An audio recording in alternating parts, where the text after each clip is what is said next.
Et aujourd'hui, nous recevons Karim Ivorki du CSA belge. Donc, cela veut dire que le CNRA va partout où on est sûr de trouver des expertises pour nous aider à mieux faire notre travail, qui est de réguler l'espace audiovisuel sénégalais. Vous verrez plus tard, et je vous le dirai pourquoi, la venue de Karim Ivorki est extrêmement importante pour nous.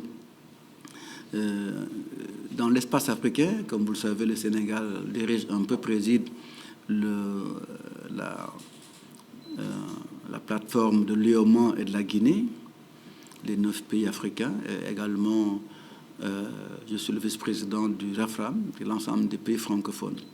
Et nous sommes sûrs qu'en Afrique, réguler les médias, c'est extrêmement important. Je disais, je ne sais pas à qui, il y a quelques jours, que nous avons des points de vigilance. Des points de vigilance importants. Parmi ces points de vigilance, le premier en Afrique, c'est la cohésion nationale. C'est très important. L'autre point de vigilance, c'est la jeunesse. C'est pourquoi nous sommes très vigilants sur tout ce qui est pédopornographie. Nous sommes très vigilants sur tout ce qui est violence. Exposer la jeunesse à la violence. Nous avons comme ça c'est des points de vigilance permanents. Et puis nous avons maintenant des points de vigilance par séquence, comme le Ramadan qui arrive. Parce qu'on ne veut pas que les gens opposent des confréries, on ne veut pas que les gens opposent des religions. Nous avons des points de vigilance par séquence. Il y a l'élection présidentielle qui arrive. Nous sommes sûrs que les journalistes doivent, n'est-ce pas, regarder les pratiques journalistiques, les bonnes pratiques. C'est pourquoi nous faisons nos tournées. Alors, pour faire tout cela, nous avons besoin d'améliorer notre expertise. C'est pourquoi nous avons le CSA belge aujourd'hui. C'est pourquoi Montserrat a séjourné ici plusieurs jours pour voir avec nous comment améliorer le monitoring, comment améliorer notre reporting, nos rapports, comment mieux voir cette égalité homme-femme, comment mieux voir les parties réservées à la jeunesse dans nos productions. Vous voyez, comment voir la production culturelle autochtone, africaine, sénégalaise, quel pourcentage est là?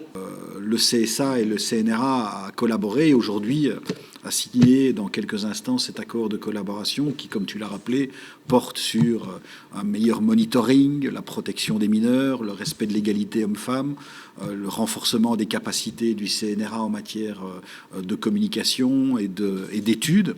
Donc, ces sujets que nous avons identifiés ensemble, qui sont jugés prioritaires pour le CNRA. Nous œuvrons déjà depuis quelque temps, puisque cette coopération a déjà commencé depuis quelques mois, et nous allons la poursuivre en 2023 et en 2024, afin de renforcer de manière très concrète, puisque c'est ça le but, de renforcer de manière très concrète les capacités du CNRA. Et en même temps, comme je le dis souvent, la coopération, ça va dans les deux sens. C'est aussi faire prendre conscience à une institution européenne de la spécificité africaine, de la spécificité sénégalaise, et de mieux comprendre les enjeux de chacun. Et je pense que c'est en partageant ces expériences que chacun peut mieux se rendre compte des enjeux, des défis qui sont particuliers et que les choses ne se font pas d'ailleurs facilement du jour au lendemain. Donc je pense qu'il y a des combats que nous devons mener ensemble. Le DSA ne contraint pas la liberté d'expression, il l'encadre pour qu'une série de règles minimales soient respectées pour permettre justement à cette liberté d'expression de s'exercer.